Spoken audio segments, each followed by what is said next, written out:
Anybody in? Nope, got more coming.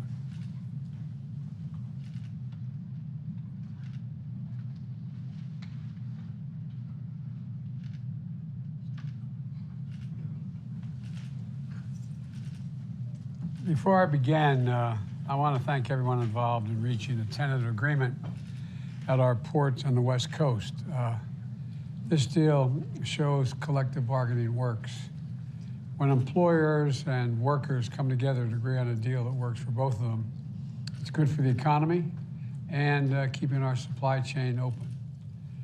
Special thanks to Acting Secretary of Labor Julie Su, who used her deep experience and judgment to keep parties talking throughout the negotiations. And this is going to have a real positive impact on trade. She's shown she's a true leader, and I think she should be confirmed. I think she's up in the Senate today for her confirmation hearing. And I want to thank both sides for staying at the table and reaching a deal. And special thanks to the longshore workers who worked historically through this pandemic, and it was really heroically as well. And we finally they're going to get the pay, the benefits, and the quality they deserve. Now to the purpose of our meeting today. In my State of the Union address, I outlined our fight against junk fees, to end junk fees. These hidden charges that companies sneak into your bill to make you pay more without you really knowing it initially. Junk fees are not a matter for the wealthy very much, but they're a matter for working folks like the homes I grew up in.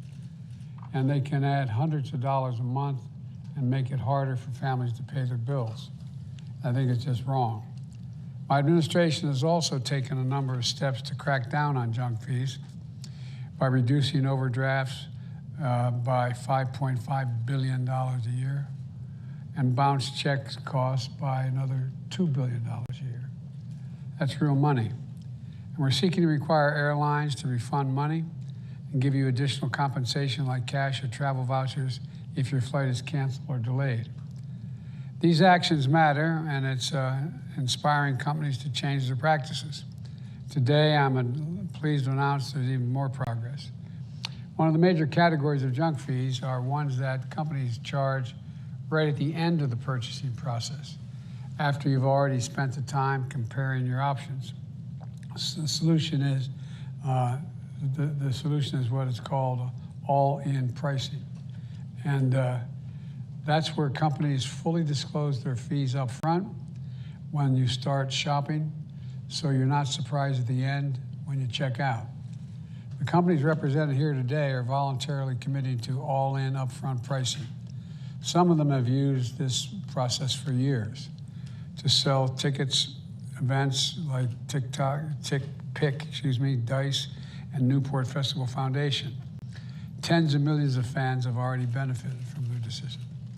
Others, like Airbnb, have started giving customers the option of seeing all-in prices since we called for action last year. And other businesses are committing today. Starting in September, Live Nation will automatically list all the prices up front for all tickets to events at more than 200 venues of its own, benefiting over 30 million customers. And it will give customers the option of an all-in price for all other tickets sold on its platform. The ticket seller, Seat Greek, is also set to give customers the option of seeing all-in upfront prices. And I'm pleased we're also joined by XBK, a small venue in Des Moines, Iowa, that's going to be using all upfront pricing for its 100 events a year as well. Folks, we're just the latest private sector. These are just the latest private sector leaders who are responding to my call for action, and I'm asking their competitors to follow suit and adopt an all-in upfront pricing as well. This is a win for consumers, in my view, and proof that our crackdown on junk fees has real momentum.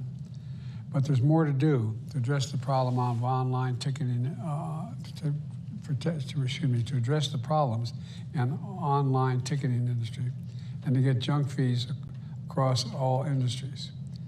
I want to thank members of Congress who are working on legislation to address these junk fees in ticketing, lodging, and other industries. This is real transparency, which leads to more competition, brings down costs for working Americans, keeps growing our economy from the middle out and the bottom up, not the top down. And I'm going to now turn over to Lael, our director of my National Economic Councils, to start our discussion. So thank you.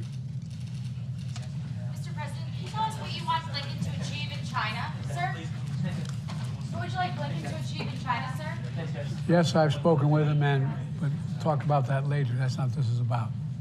And on the cyber attack today, sir, can you say anything about the cyber attack today for us? No. President Biden, why is this waiting to file a very big guy? Thanks, guys. Appreciate it. Thanks, President. Why did the Ukraine FBI informant file refer you as the big guy, President Biden? Why is that term continuously applied? Thanks, guys. Why did I ask such a dumb question?